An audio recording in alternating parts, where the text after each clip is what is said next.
Olá! Hoje a gente vai falar sobre paciência, mas de um jeito que talvez mude um pouco a nossa percepção sobre ela. E se a paciência for muito mais do que simplesmente esperar? Vamos mergulhar na ideia dela como um trabalho ativo da nossa mente, sabe? Uma peça fundamental para o nosso crescimento mais profundo. Para começar, eu quero deixar uma pergunta no ar que pode mudar tudo. E se a nossa ideia de paciência estiver, digamos, incompleta? E se, em vez de ser sobre suportar a demora em silêncio, a paciência for, na verdade, um ato de coragem? Um jeito de participar ativamente da nossa própria transformação? Basicamente, a gente tem dois lados aqui. De um, a visão que todo mundo conhece. Paciência é só ter autocontrole para aguentar o tempo passar. Do outro lado, vem a perspectiva junguiana, que vê a paciência como algo ativo, dinâmico. Uma atitude corajosa, essencial para as transformações lentas e realmente importantes que acontecem dentro da gente. Isso nos leva a um ponto central do pensamento de Carl Jung. A nossa psique, a nossa mente, não é uma máquina que a gente pode simplesmente acelerar.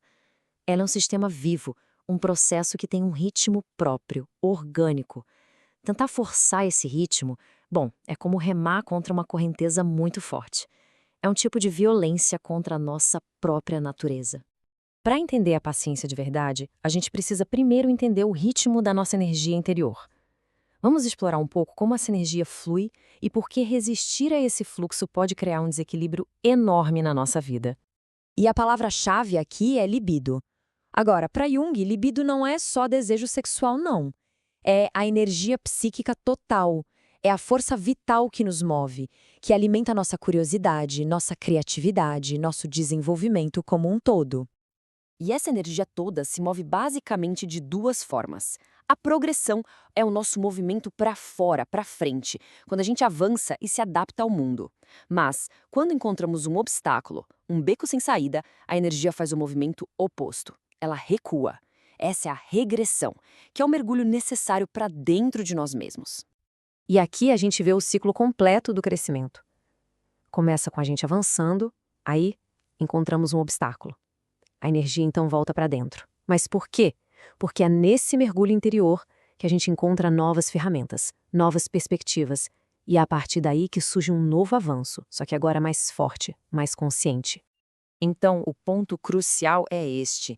Essa regressão, esse passo para trás, não é um fracasso. Muito pelo contrário, é uma parte vital do nosso amadurecimento, um mergulho essencial no nosso mundo interno para encontrar os recursos que a gente precisa para o próximo passo.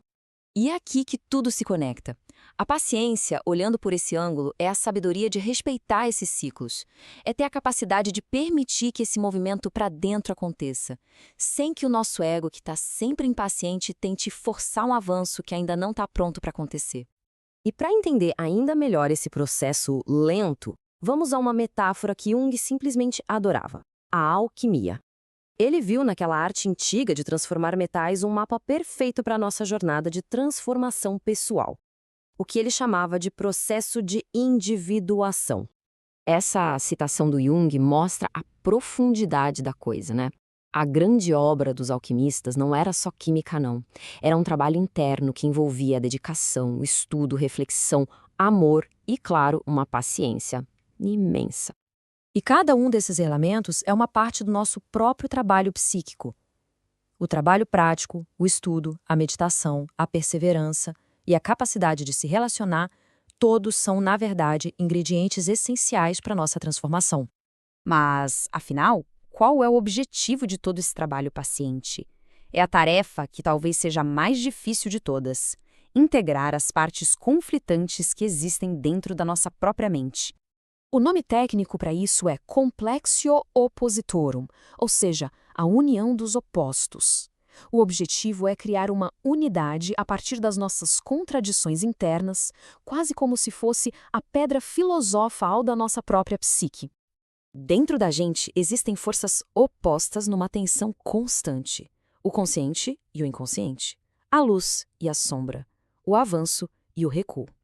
O trabalho psíquico não é escolher um lado e eliminar o outro, mas sim aprender a sustentar essa tensão. E aqui está a grande virada de chave.